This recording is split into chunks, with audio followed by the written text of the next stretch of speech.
नमस्कार, आप सभी को बात करते हैं देश दुनिया की सबसे बड़ी काम की महत्वपूर्ण आज 50 खबरें, क्योंकि आज आपको बताऊंगा सारी ऐसी 50 खबरें जो बहुत ज़्यादा महत्वपूर्ण हैं। उन सारी खबरों को जाने के विस्तार से शुरू करते हैं सारी खबरों को। और हाँ, आपसे निवेदन करना चाहूँगा, इस वीडियो को अगर लाइक नहीं किया है तो अभी से लाइक कर दीजिए, ठीक है। तो चलिए बढ़ते हैं सबसे पहली आज बड़ी खबर से, बिजनेस आइडिया के बारे में। आपको बता दें, बढ़ती महंगाई में प्याज का पेस्ट कर देगा मालामाल। फटाफट ऐसे करें शुरू। अगर आप कोई बिजनेस करना चाहते हैं तो जो प्याज है उसकी डिमांड अभी काफ़ी है, तो उसका पेस्ट बनाकर आप एक मोटी कमाई कर सकते हैं। चलिए इसी के बाद बढ़ते हैं अगली बड़ी खबर की तरफ। जी हाँ, आपको बता दें, यूपी उपचुनाव में सीएम योगी को दिया जाएगा फ्री हेड, वरिष्ठ पत्रकार का बड़ा दावा। आपको बता दें, वरिष्ठ पत्रकार अभय दुबे ने कहा है कि हार की असल बात पर चर्चा ही नहीं हो रही है। उन्होंने कहा है कि 7 राज्यों की 13 सीटों पर उपचुनाव हुए, जिसमें 10 सीटों पर इंडिया गठबंधन ने जीत दर्ज की है। देखते हैं क्या होता है हार के बाद, क्या है तैयारी योगी की मोटी फाइल में, वो आने वाले समय में पता चलेगा। लेकिन हाँ, आपको आने वाले समय में चीज़ें सारी बताई जाएंगी। चलिए इसी के बाद जान लेते हैं अब अगली बड़ी खबर। जी हाँ, आउटर रत्न भंडार का सम्मान 6 संदूकों में सील और दरवाज़ा खुलते ही बेहोश हो गए एसपी। जी हाँ, आपको बता दें, 46 साल बाद खुला है जगन्नाथ मंदिर का खजाना। आपको बता दें, जैसे आप देख सकते हैं, इसमें आपको बता देना चाहते हैं कि रत्न भंडार खोलने पर पहले लकड़ी का संदूक लाए। आउटर रत्न बाहर से निकले आभूषण इन्हीं में रखे गए थे। उड़ीसा के पुरी में स्थित जगन्नाथ मंदिर का जो खजाना है वो रविवार 14 जुलाई को दोपहर 1:28 पर खोला गया। और इस दौरान भंडार गृह में सरकार के प्रतिनिधि, एएसआई के अधिकारी, श्री गजपति महाराज के प्रतिनिधि और 4 सेवादारों समेत 11 लोग मौजूद थे। और इसके अंदर काफ़ी सारे चीज़ें देखने को मिली। जी हाँ, जो वाकई में एक बहुत बड़ी चीज़ है, जैसा कि आप स्क्रीन पे देख सकते हो। पोज करके पढ़ लीजिएगा। जी हाँ, पूरी प्रक्रिया के लिए 3 SOP बनाई गई थी, ठीक है। पूरा पोज करके जितनी भी डिटेल को अच्छे से समझना चाहते हो आप समझ सकते हो। जी हाँ, बहुत बड़ा भंडार है ये। और आपको बता दूँ, इसके अंदर काफ़ी बड़ी बड़ी चीज़ें देखने को मिली है, इसीलिए तो काफ़ी बहुत इंपॉर्टेंट चीज़ें हैं। रत्न भंडार में रखे थे भगवान जगन्नाथ के कीमती आभूषण। चलिए इसी के बाद जान लेते हैं अब अगली बड़ी खबर की तरफ। जी हाँ, अगली बड़ी खबर निकल कर आ रही है यूपी बारिश को लेकर। जी हाँ, आपको बता दें, यूपी के अगले 4 दिन भारी बारिश का आसार। मौसम विभाग ने जारी किया है येलो अलर्ट। आपको बता देना चाहता हूँ, मौसम विभाग ने सोमवार को पूर्वी यूपी में भारी बारिश होने या गरज चमक के साथ बौछार पड़ने का येलो अलर्ट जारी कर दिया। वहीं मंगलवार को और बुधवार को राज्य में हल्की मध्यम बारिश होने का अनुमान है। इसी के बाद जान लेते हैं राशन कार्ड eKYC को लेकर। जी हाँ, राशन कार्ड जो धारक हैं उनके लिए बड़ी राहत। आधार से eKYC की जो तारीख है उसे बढ़ा दिया गया है। जी आपको बता दें, eKYC कराने की जो अंतिम तिथि वो 30 जून तय की गई थी, लेकिन अभी बताया जा रहा है अब 30 सितंबर तक लाभुक जो भी है जिन्हें लाभ मिल रहा है वो eKYC करा सकेंगे। तो काफ़ी अच्छा बेनिफिट सरकार की तरफ से दे दिया गया है। 30 सितंबर तक आपके पास में एक बहुत अच्छा ऑप्शन है। करीब 45 लाख राशन कार्ड धारकों की संख्या बताई जा रही है। जी हाँ, इसके बाद बढ़ते हैं अगली बड़ी खबर की तरफ। अनंत राधिका की शादी से चमका ब्रांड। रिलायंस कैसे भारत को 75,000 करोड़ का चूना लगने से बचा लिया। आपको बता दें, मुकेश अंबानी के बेटे अनंत अंबानी की शादी लगभग 6 महीने तक चली है। और शादी के जितने भी कार्यक्रम बॉलीवुड सहित देश दुनिया के उद्योग जगत के दिग्गज हस्तियां थी। राधिका मर्चेंट के साथ अनंत की शादी में अंबानी परिवार और उनके ब्रांड रिलायंस की तरफ से पूरी दुनिया का ध्यान खींचा है। और ये दुनिया की सबसे महंगी शादियों में से एक है। बहुत से भारतीय करोड़पति और अरबपति विदेश में शादी करते हैं, लेकिन अंबानी ने भारत में ये सारे कार्यक्रम रखकर स्थानीय अर्थव्यवस्था को मजबूती दी है। ऐसे में इस शादी ने भारत को कम से कम 75,000 करोड़ का रुपए का जो चूना लगने से बचा दिया है। जी हाँ, क्योंकि देश में ही खर्च हो रहा है, तो बाकी में बहुत अच्छी चीज़ है। एक्सपर्ट्स का कहना है कि सितारों से सजे समारोह ने परिवार के कॉर्पोरेट ब्रांड रिलायंस को अंतर्राष्ट्रीय मंच पर अलग ही पहचान दी है। चलिए इसी के बाद जान लें अगली बड़ी खबर की तरफ। अनंत अंबानी तेरा पेट। तो अब जब शाहरुख खान ने मजाक उड़ाया था अनंत अंबानी का, फिर जो हुआ वो आप देखकर हैरान हो जाएंगे। जी हाँ, आपको बता दें कि अनंत अंबानी इस वक्त शादी चर्चा में है। जी हाँ, पुराने किस्सों को खूब टटोला जा रहा है। इसी बीच में अनंत अंबानी और शाहरुख खान को लेकर एक रोचक किस्सा लेकर आए हैं। जी हाँ, एक पुराना किस्सा था जब वो बहुत पतले थे उस समय, लेकिन उसके बाद उनकी हेल्थ इशू की वजह से वो काफ़ी मोटे हो गए। लेकिन इसी चीज़ पर अनंत अंबानी ने भी बहुत अच्छा कहा कि मैं आपकी तरह फिल्मों में आने वाला नहीं हूँ, आपकी जगह नहीं लूँगा मैं, ऐसा कुछ उन्होंने कहा था मज़े में। लेकिन आप देख सकते हैं वो कैसे पहले एक टाइम पे बहुत ज़्यादा पतले थे, ठीक है। चलिए इसी के बाद बात करते हैं अगली बड़ी खबर। सावधान, अगले 5 दिनों तक होगी मूसलाधार बारिश। आंधी, तूफान और बिजली कड़कने की भी चेतावनी। आपको बता देना चाहता हूँ, गुजरात, मध्य प्रदेश, विदर्भ, छत्तीसगढ़, तटीय आंध्र प्रदेश, यनम, तेलंगाना रायलसीमा में अगले 5 दिनों तक मूसलाधार बारिश होने की संभावना बताई जा रही है, तो काफ़ी अच्छी बारिश होने वाली है। चलिए इसी के बाद जान लें अगली बड़ी खबर। आपको बता दें नोवाक जोकोविच को हराकर कार्लोस अल्कराज बने चैंपियन, दूसरी बार जीता विंबलडन का खिताब।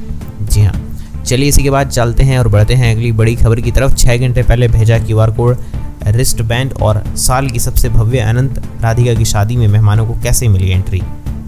आपको बता दें एशिया के सबसे महंगे व्यक्ति यानी कि बात की जाए अमीर व्यक्ति की अगर बात करें तो मुकेश अंबानी के सबसे छोटे बेटे अनंत और राधिका मर्चेंट की शादी आयोजन की खास बात है कि शादी में आने वाले खास मेहमानों की सुरक्षा के लिए बेहद इंतजाम अच्छे थे।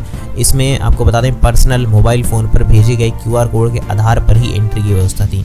इसके अलावा अलग अलग एरिया में एंट्री के लिए कलर आधारित कोड व पेपर रिस्ट बैंड दिए गए थे। 6 घंटे पहले भेजा गया था QR कोड। जी हाँ, बहुत अच्छे से काम किया गया। अलग कार्यक्रम, अलग रंग के रिस्ट बैंड, कुछ भी संयोग पर नहीं छोड़ना चाहते हैं। जी हाँ, आपको बता दें कि बहुत अच्छे से ही सिक्योरिटी की गई थी ताकि किसी भी तरह से कोई दिक्कत नहीं हो। शादी और रिसेप्शन के लिए अलग अलग निमंत्रण आशीर्वाद देने पहुंचे थे खुद PM मोदी। चलिए इसी के बाद जान लेते हैं अगली बड़ी खबर। आपको बता दें पृथ्वी पर आने वाली सबसे बड़ी तबाही। जी हाँ, गिर रहे हैं 20 सैटेलाइट।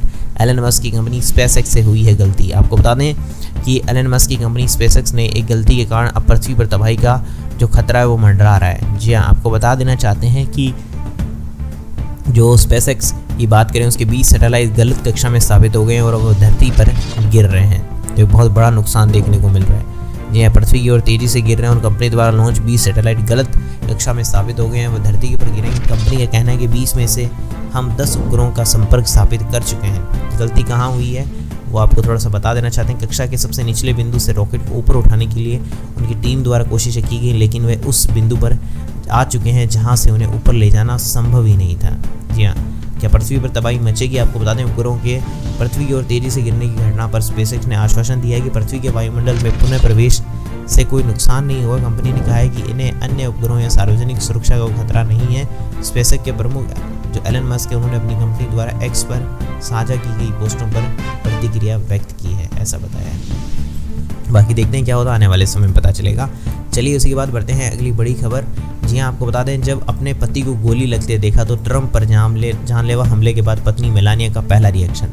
आपको बता देना चाहते हैं पूर्व अमेरिका राष्ट्रपति डोनाल्ड ट्रंप के जानलेवा हमले पर बाल बाल बच गए। जी हाँ, आपको बता दें मेलानिया ट्रंप ने अमेरिका को नफरत से ऊपर उठने तथा प्रेम से भरी दुनिया को साकार करने की अपील की। जी हाँ, उसी बीच उनके साथ आपको बता दें एक चुनावी रैली के दौरान 20 वर्षीय एक बंदूकधारी ने गोली चलाई और एक गोली उनके दाहिने कान में लगी। पति के घायल होने के बाद पहली प्रतिक्रिया में मेलानिया ट्रंप जो 54 साल की उन्होंने बताने की चेष्टा की कि इस घटने के उनके और उनके परिवार के लिए क्या मायने हैं। जी हाँ, पोज करके आप पढ़ना चाहो तो एक बार पढ़ सकते हो, ठीक है। चलिए इसी के बाद बढ़ते हैं अगली खबर की तरफ। अगली खबर आ रही है गोरखपुर से अब वाराणसी अयोध्या तक चलेगी इलेक्ट्रिक बसें, सरकार की हरी झंडी। आपको बता दें वाराणसी और अयोध्या जैसे धार्मिक स्थलों पर सफर करना अब गोरखवासियों के लिए बहुत अच्छा हो गया। रोडवेज की ओर से 200 किलोमीटर के दायरे में 250 इलेक्ट्रिक बसें संचालित की जाएगी, जो वाकई में बहुत अच्छी बात होने वाली है। चलिए इसी के बाद जान लें अगली बड़ी खबर। नए शहरों की सुविधाओं पर खर्च दिए जाएंगे 1135 करोड़। जी हाँ, कौन कौन सी सुविधाएं देगी यूपी सरकार? आपको बता देना चाहते हैं कि यूपी सरकार नए शहरों में 6 माह में सभी जरूरी सुविधाएं देने जा रही है। निकायों से बचे हुए कामों के लिए प्रस्ताव देने को कहा गया है, जिसे जल्द ही आवंटित करके काम करने की हरी झंडी दी जा सकती है। जी हाँ, पोस्ट करके पढ़ना चाहें तो अब एक बार सारी चीज़ों को पोस्ट करके पढ़ सकते हैं। चलिए इसी के बाद जान लें अगली बड़ी खबर।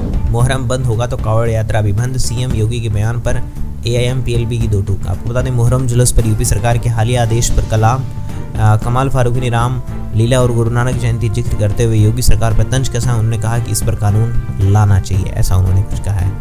आप एक बार उसे पढ़ना चाहो तो पढ़ सकते हो। चलिए इसी के बाद जान लें अगली बड़ी खबर। जी हाँ, क्या इस बार वित्त मंत्री निर्मला सीतारमण के सबसे लंबे बजट भाषण का रिकॉर्ड टूटेगा? आपको बता दें वित्त मंत्री निर्मला सीतारमण के नाम सबसे लंबा बजट भाषण देने का रिकॉर्ड है। उन्होंने 2020 में जो भाषण दिया था वह अब तक सबसे लंबा भाषण है, 2 घंटे 40 मिनट तक चला था। इस साल 1 फरवरी को अंतरिम बजट का उनका भाषण सिर्फ 56 मिनट का था। देखते हैं क्या होता है इस बार वाला जो बजट आता है वो क्या रहता है। बाकी मैं आपको पूरी जानकारी दूंगा, चैनल सब्सक्राइब करके रखिए, पूरी जानकारी आपको मिलती रहेगी। चलिए इसी के बाद जान लें अगली बड़ी खबर। क्या आप भी राशन कार्ड से हर माह ले सकते हैं फ्री अनाज? सरकार उठा रही है कड़ा कदम। आपको बता दें मध्य प्रदेश के प्रधानमंत्री गरीब कल्याण अन्न योजना के तहत निःशुल्क खाद्यान्न के वितरण में सुधार के लिए स्मार्ट पीडीएस व्यवस्था को लागू किया जा रहा है। इसमें उपभोक्ताओं को डेटा को केंद्र सरकार के सॉफ्टवेयर से लिंक किया जाएगा और वाहनों की निगरानी के लिए कमांड एंड कंट्रोल सेंटर भी बनाया जाएगा। यह प्रणाली जो वितरण की प्रभावशीलता में सुधार लाने वाली है। तो काफ़ी चीज़ें धीरे धीरे हो रही है। केंद्र की सर्वर में अपलोड होगा डेटा, 2 जगह नाम होने पर कट जाएगा, 1 जगह वाहनों को भी किया जा सकेगा ट्रैक। चलिए इसी के बाद जान लें अगली बड़ी खबर। पीएम मोदी की पुतिन से मुलाकात के बाद लौटे इस परिवार की खुशी। रूसी सेना में भर्ती हुए सुफियान की हो रही है घर वापसी। आपको बता दें रूसी सेना में भर्ती हुए तेलंगाना निवासी परिवार को मोहम्मद सुफियान की जल्द ही घर पर वापसी होगी। हाल ही में रूस ने रूसी सशस्त्र बलों के लड़ने वाले सभी भारतीय नागरिकों को रिहा करने की भारत की मांग पर सहमति व्यक्त की है। पीएम मोदी ने अपनी यात्रा के दौरान राष्ट्रपति व्लादिमीर पुतिन के साथ इस मुद्दे को उठाया था। चलिए इसी के बाद जान लें अगली बड़ी खबर। दिल्ली में वाहन चलाने वालों पर हो जाएं एकदम सावधान। आपको बता दूं HSRP यानी कि आपको पता है हाई सिक्योरिटी जो नंबर प्लेट थी, अगर वो आपने नहीं लगाई है तो आपके 11,000 रुपये का चालान कट सकता है। जी हाँ, अगर आप दिल्ली में वाहन चलाते हैं और इसके बाद आपके पास जो HSRP जो नंबर प्लेट नहीं है तो परिवहन विभाग बगैर HSRP वाहन चलाने वालों के खिलाफ अगले सप्ताह से अभियान शुरू करने जा रहा है, जिसमें आपको 11,000 तक का चालान भुगतना पड़ सकता है। जी हाँ, तो बना लीजिएगा अगर आपने अभी तक HSRP जो अपनी नंबर प्लेट है वो नहीं बनवाई है तो ठीक है। चलिए इसी के बाद जान लेते हैं अगली बड़ी खबर। किसी का हीरो तो कोई कहे विलन, कैसे गोलीबारी के बाद डोनाल्ड ट्रंप को चुनावी लाभ के आसार। आपको बता दें ट्रंप को अब तक डेमोक्रेटिक नेता राजनीतिक हिंसा के स्रोत के तौर पर पेश करते हैं, मगर पेंसिल्वेनिया की गोलीबारी के बाद रिपब्लिकन पार्टी अब उन्हें पॉलिटिकल वायलेंस का टारगेट बता सकती है, ऐसा बताया गया है। चलिए इसी के बाद जान लेते हैं अगली बड़ी खबर। जी हाँ, मालदीव के बुरे वक्त में मदद को आगे आया भारत। चीन की गोद में बैठे मईजू को अब आएगी अकल। आपको बता दें भारत से 150 टन कच्चे खाद्य पदार्थों की पहली खेप मालदीव के दक्षिणी बंदरगाह अंडू पहुंची है। इससे दक्षिणी द्वीपों में आयात की लागत और जटिलता कम हो जाएगी। जी हाँ, अब काफ़ी मालदीव पे भी दिक्कत आने वाली है। तो ये थी आज की सबसे बड़ी देश दुनिया की सारी इंपॉर्टेंट महत्वपूर्ण खबरें। कैसे लगी आपको सारी खबरें मुझे कमेंट्स में बताइएगा। वीडियो अच्छा लगा तो वीडियो लाइक कर दीजिए, चैनल को सब्सक्राइब नहीं करके सब्सक्राइब कर लीजिए, सब्सक्राइब करके घंटे के निशान को दबाना मत भूलिएगा। मैं मिलूंगा ऐसी अच्छी और वीडियो के साथ, तब तक के लिए जय श्री राम, जय हिंद, वंदे मातरम।